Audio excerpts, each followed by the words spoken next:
I've always loved art, and I've always kind of been the kid in the class that got to do the bigger part of whatever art project it was in grade school. But I never considered it as a profession.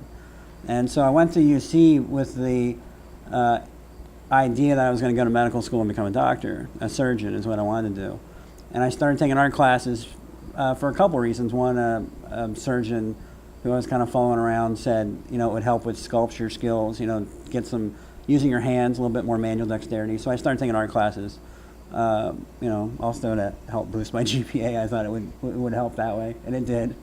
Working in hospitals, I sort of, wasn't sure I wanted to do it after I really got in it. And I really just kind of fell back in love with art. That UC really didn't stress realism when I was there too much, so that's what I was drawn to. So when I found Carl Sampson, who we're going to interview here in a little bit, and I saw a painting he did of a figure model that we were painting at UC, and we were all doing just terrible paintings of, and his was amazing. I didn't know anybody alive could paint like that anymore. And so the model gave me his number, and I tracked him down and just begged him to teach me what he knew. And although he was too busy at the time, he pushed me in the right direction. And so I studied with somebody who had similar training to him in New Hampshire. And then I went to New Hampshire to study at Paul Ingbertson School of Drawing and Painting.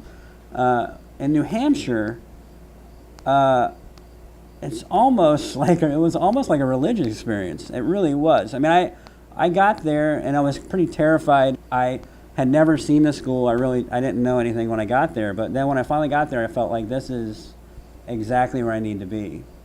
This is usually a point in the story where I start crying, but I'll try not to do that. But it was just the ability to finally have somebody who was a master of their craft teach me how to do it as well, and show me the steps that it takes to paint a truthful image. Lately, I've been inspired a lot by just memories of childhood. And so when you look at my paintings, I think you'll see a lot of things that I remember that were pleasant memories from being a kid. And I do a lot of stuff that are kind of two scenes that kind of work together, so to be like the father and son image back here. And so it's just, I try to create a mood of just what it was like. Like I was painting a picture called Monster Attacks at Breakfast. And it's just a scene of a breakfast scene where a kid's obviously playing with his toys, creating this war that happens in the midst. So there's a dinosaur toy and some soldiers. And it was just fun because what happens is you kind of become a kid again. And I was like, well, some of these soldiers have to be knocked down. So I would push them over. And you're just kind of playing with your still life setup to create this scene. And the thing that I find fascinating is I just, I've got a huge collection of basically junk that I have saved over the years. I've got all my old toys from when I was a kid.